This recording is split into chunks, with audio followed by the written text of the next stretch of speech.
Hey YouTube, welcome back to Universe X, and for this installment we are going to be doing another community deck profile.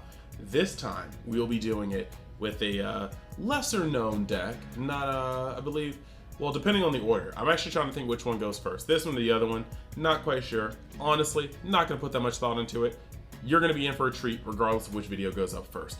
But if it's this one, welcome. If it's not, then I hope you enjoyed the first one first. So let's actually jump into it after the normal plugs. Facebook group, Discord, my personal Facebook group, all going to be in the description.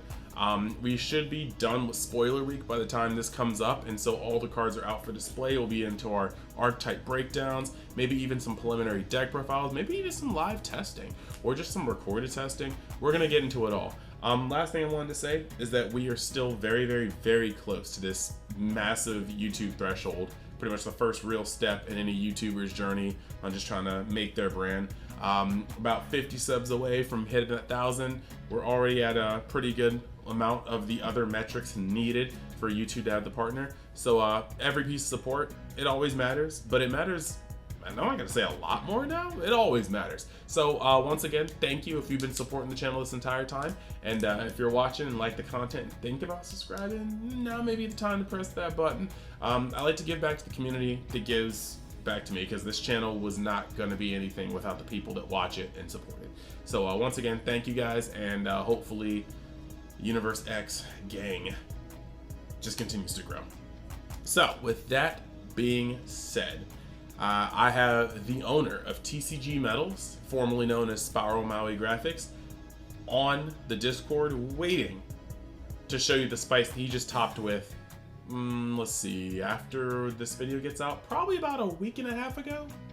I don't think 2 weeks ago. It's kind of hard. I'm trying to see where I'm going to put this video in the future in terms of the events that have happened. But the point is, he topped with this very recently, and now you're going to have a chance to see all of it in its glory. So I'm going to switch over to the camera that he has, and we can start this deck profile. So I hope you guys enjoy, because I think it's going to be a real treat. Alrighty then, so like I said before, you have the man, the myth, the legend, the metal craft expert, Chris, here to show you his Android 16 deck. So why don't you just introduce yourself, talk a little bit about your brand, what you did with the deck, and then just take us on a ride, dude. Yo, how's it going, guys? I did this event representing Agents of Destruction, the team I'm on, and definitely wanted to support my Metal Gold leader. And I've been working on Android 16 for quite a while now, since Evolution Booster, and just didn't get a chance to play in any events because they were booked out. So this one, this last core TCG, and next week I'll be participating in, so maybe we'll have 2 tops on our belt. Sweet. Alright, so for you guys that don't know what this guy does, Android 16, he negates the energy exhaust of all 16s with a rival in your energy, which is amazing. It seems like that's kind of a reoccurring theme to bring multicolor back, so he's kind of the forefront of that. And then when he swings, he gets to discard a blue-green android and draw 2. So pretty simple on the front. As long as you and your opponent have 5 energy, which is more than not the chance or the time that you're going to be awakening, you can flip him over, go down to 5 life, untap 1, draw 1. So you go from like an okay hand to a decent sized hand, and then you just become extra bulky on the awakened side. He still negates the energy exhaust, but now in addition you can arrival from your energy, which is just ridiculous. But it gets better. You don't draw, but still you get to combo once per turn a blue or green multicolor android card from your drop area. So extra beefy when you need him to be. He turns on all your rivals. You can have 0 cards in your hand and still be able to make a huge play out of it. So he performed really well this weekend. And let's see. We'll get into the bulk of the deck profile here. And if you have any questions in the meantime, Chris, you're more than welcome to ask. Oh no, I'm just enjoying the show. This is a treat for me too. So we're going to start with the main searcher and the starter of the deck. the Android 18 Speedy sub. She's a 1-drop. When you play her, look at the top 5, add a blue or green android, and then it goes to your hand. And then you can activate the skill when you play her. At the end of the turn, you can take a blue-green from your energy to your hand and then charge any card from your hand. This is important because when you're playing certain Unisons and you need to have a mono blue energy in your energy zone, she's just really clutch for that end phase effect to make sure you get to turn on certain effects, which we'll get into later. But another important card she searches is our main bread and butter of the deck. It's Android 16 Energy Amplification. Can't play the game without this deck, or without this card, sorry. He's 2-drop, just ramps a card, pretty simple. He's 5k, is super relevant, but the reason why you play him is because if you're going second, you want to awaken on your turn 2. Otherwise, if you're playing against aggro, you're going to have kind of a hard time. So that's why I said earlier, you're generally going to awaken at 3 or at 5 energy rather than at 4 life. So you play him just to get that started, and then you go into the 5-drop 16. He's one of our first energy exhaust negated cards. I've tested anywhere from 2 to 4 of these, and 4 is definitely the good number, especially because what he does, he's a rival for 1 blue energy, and when he's played, you can't play anymore for the turn, so that's something to remember. But when he's played, you get to pop a 4-drop or less, or search your deck for this guy. Sometimes you want to search for him, so like this happened a lot in my tournament versus aggro. I search with him just to make sure and see if Baby Hatch, the SCR, is in my life. That way you can kind of play the game differently and know what to expect and how much life is okay to take. But the other really good thing about him is all you got to do is charge him in your energy, and now your opponent has to either remember that he's there or play the game not being able to finish you with any 4-drop or less, because you can just arrival this for free and just pop it. So when they want to go all in, it either has to be a big swinger or a unison or your leader. The next energy exhaust or negated energy exhaust arrival is our Steadfast Comeback 16. A lot of keyword skills: dual attack, blocker, revenge. Amazing. He arrivals for 2 energy, 1 blue, 1 green. And then as long as your leader is blue, when you play this card or combo with it from your hand, that's why they made him a 1/5k, you get to have your opponent discard a card from their hand, or the other effect, which you never use, is send a 1-drop Android 16. But more times than not, you're going to play him defensively to rip a card from their hand, and then you have a revenge blocker. He's amazing for a couple other reasons we'll get into later, but definitely the best one of the 3. And then the final 16 of the energy exhaust negation is the Steadfast Ally. Definitely not a 4 of. He's a 4 energy cost, double strike. You're really just playing him for the finisher, or if you're wanting to ramp up versus blue and get there faster. When he's played, you get to add an Android 21 with 5 or less from your deck to your hand, shuffle it, then play a 21 from your hand. That's really good because certain Android 21s only get their effects when they're played from the hand, and you don't have to play the one that you search. So it's kind of good for certain reasons. And then when he swings, your opponent has to discard a card. So this is like your ultimate unison killer. When you don't want to go in and try to finish them, or he's a really good finisher because what he plays, we're going to play 2 magical scientists, or beautiful scientists, sorry. She's still magical. And 1 bad omen. Beautiful scientist is so MVP. Bad omen is great, but you have to kill one of your energy when you play her, and I don't like getting rid of energy unless I accidentally charge something that's not blue or green. So Beautiful Scientist is a blocker. She pops any battle card, doesn't care about its energy cost, which is amazing. And then you get to look at the top 7 and charge any card you want. So there is an end goal to your energy ramp, especially because this deck just destroys anything blue. And so I go with this package just because she has more value in the long run. The really good thing about Bad Omen is she turns any of your double strike or single strike swings into an extra damage, because you can arrival for this. So let's say you're swinging, because you can't arrive unless you're in the battle phase. You combo with your leader effect, you get to play this, and then you get to play this and burn them for damage in the combo phase, or in the battle phase. So if they're at 2 life, it's not safe. If they're at 3 life, it's not safe. It's just she's really good for that finishing play. And then we'll get into kind of more of the basics.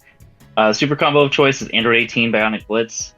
Don't play the draw super combo, because the one thing that a lot of people underestimate about this deck is its hand control. It's kind of soft hand control, but you know, 1 card here, 1 card there, it really adds up fast. And then before you know it, your opponent's playing with no hand, and you have all these big body swings on the field to kind of finish the game off. So she's just really important for that. The most important card is the SCR Baby Hatch. Almighty. Yeah, best secret in the game. I know Supreme Kai is really popular, but he just, especially on turn 2 versus aggro, you want to see this and force it into your turn 3, because you're going into 4 energy and you can just take control of the game from that point. And you filter through your deck really fast early, so you always want a hard mold for him, because he's always relevant. Some of the other staples, just so we can get him out of the way. The 4D magic. Because you're arrivaling from your energy, it's much more important to always have your energy open, so just play that, because it has more utility than just being a negate. And that's also the same reason why you play Force and Sabine. It's, you know, your 1 energy plays turn into 2 energy arrivals, and so on and so forth. Then we'll get into the Unison, which probably self-explanatory. It is the Majin Buu Agent of Destruction. Such an amazing Unison. He's a double strike blocker, draw a card, untap a mono blue energy, which is why that 18 is really important, because you are generally going to be charging blue-green, so just make sure that you have that. And then he's defensive, -1 and bottom deck a battle card. It's just, he does everything.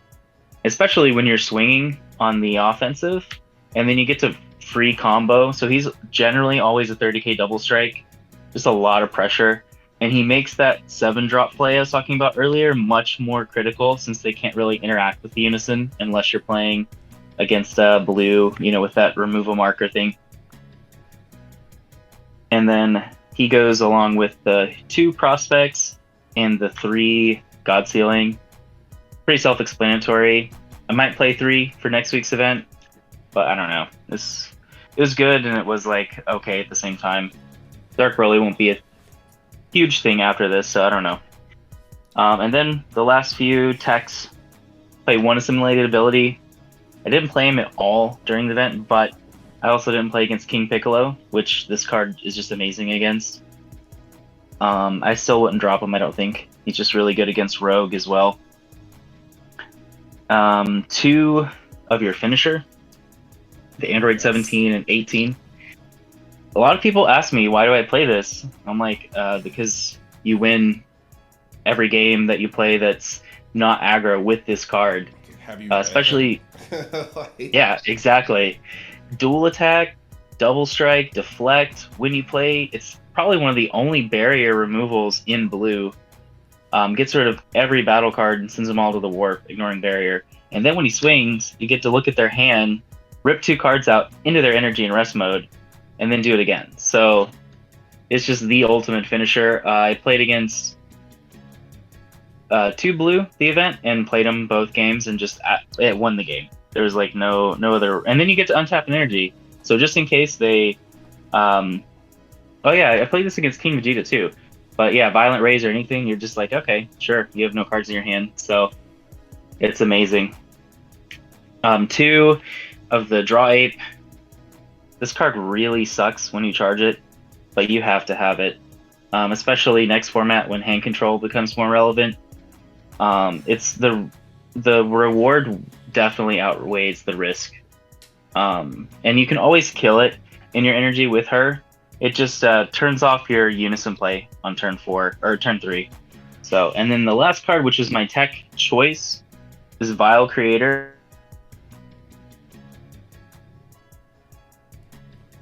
Uh-oh, there seems to be some technical difficulties. The really good thing about it is it's a 5k combo, but what it does is it gives your Android card +5 and double strike for the turn. So this guy that you just played on, yep. So it cut off right when you said Vial Creator, so if you can start that again, I'll just edit it out and just give it okay. Countdown. You can just give a countdown and I'll know where to edit it from there. Okay, cool. So I'm gonna redo it right now. 5, 4, 3, 2. And the last card that I teched in, which I teched this specifically for Dark Broly, and it won me both of my Dark Broly games, is Vial Creator. He's a Champa. When you combo with him, though, he's only a 5k combo, but he gives your Android card +5 and double strike for the turn, which is really good because this blocker that's been keeping you healthy for the game, dual attack on the swing, you get to combo with this. Give him double. He's a 30k double strike, and then he untaps because he's dual attack, and now he's a 25k double strike, and he just kind of comes out of nowhere and closes out games. So I mean, it did its job, and it's searchable with your 18, and you can discard off your leader. So if you're playing against a deck you don't think you're going to get to use it for, it's still useful. That finishes the deck at 50 cards. Do you mean go over the matchups? Yeah, sure, go for it. Or any questions or anything? Cool. I mean, you've been explaining everything very well, exactly why you use it, why they're at the number. Yeah, you're fine. Just go over the strengths and weaknesses, the matchups you like and dislike. Go ahead. Like I said, I'm enjoying this. So the tournament went really well. I was undefeated up until the last 2 rounds, which was against Robert Reitz on stream, and then Abel, both playing aggro King Vegeta. Reitz he played a lot of one-ofs and saw every single one, and just after the stream they're like, is that the best hand you've had all game? Because I don't care what deck you're playing, if they open that against you, there's no way you could win that on 2 energy. But it performed really well. I played against Gohan Ramp, SS3, 2 Dark Broly, and 4 King Vegeta. And just destroyed Blue. Dark Broly were close matchups, but still, like I said, this card won me both games, especially because I could stall enough with Baby Hatch and D-Magics and all that stuff to go for this big play and just do like 5 damage worth on turn 4. And it just, it was a little too much, especially with those soft hand rips. The King Vegeta probably is the harder matchup when they're playing aggro, at least until Heartfelt Plea is gone. Once Heartfelt Plea is out of the picture, the deck is still really strong, don't get me wrong, but it just kind of takes away the little bit of the cheese victories that they can get off of it. Were the hardest ones, were they mono red for you, or were they red green? Like, which builds were they? Oh, I played against mono red the entire time. Okay. They were all really similar. It's just the ones that I went against, they didn't see Heartfelt Plea. And then the reason why I lost the 2 is because I searched on turn 1 with him to make sure that Baby Hatch was in my life, and he was in my life both games. And so I'm like, okay, well, I can take damage more so than I normally would and have a healthy hand. And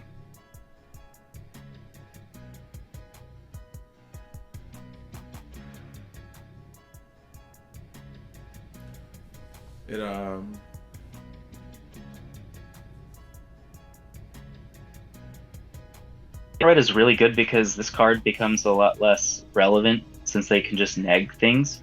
But I have kind of, for next event, I might play the Zeno Unison. Really? This is now your heroic prospects and your god ceilings are turned on. Earlier. So, I mean, it's, just that one turn, and then if they attack your Unison, you successfully stalled them an extra turn, and then that's all you need to take the tempo in your own. But if they don't attack it on your next turn, if you have one more Zeno in hand, which chances are I will, I can get rid of their field spell and everything. And then, that just really turns off a lot of the big plays on the deck, especially because you're doing that on your turn 3. So I'm not sure. I'm going to test a little bit, but that's kind of what I'm thinking might be the red, what to do against red. But I've kind of focused on this and building it. And before this event, and I haven't lost a single match in playtesting with friends and other teammates.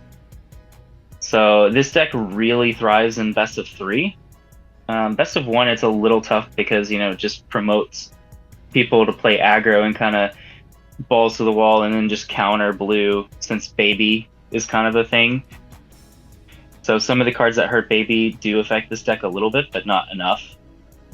But yeah, that was the tournament. I was super happy with the deck, and I'm probably going to play it again this weekend at the PPG one, I think.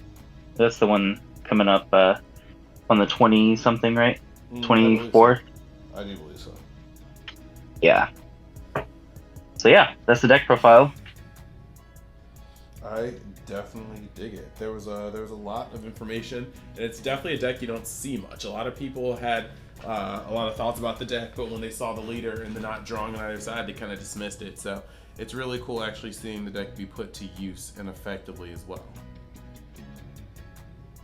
Totally. And it's funny because you said the thing about not drawing on the front side or the back side. If you recall, a lot of people said that about why Toa was never going to be a good deck, and she dominated a whole format. So it's kind of like those leaders that you just immediately dismiss, or like King Piccolo, where they're like 6 life, oh, it's not going to do anything.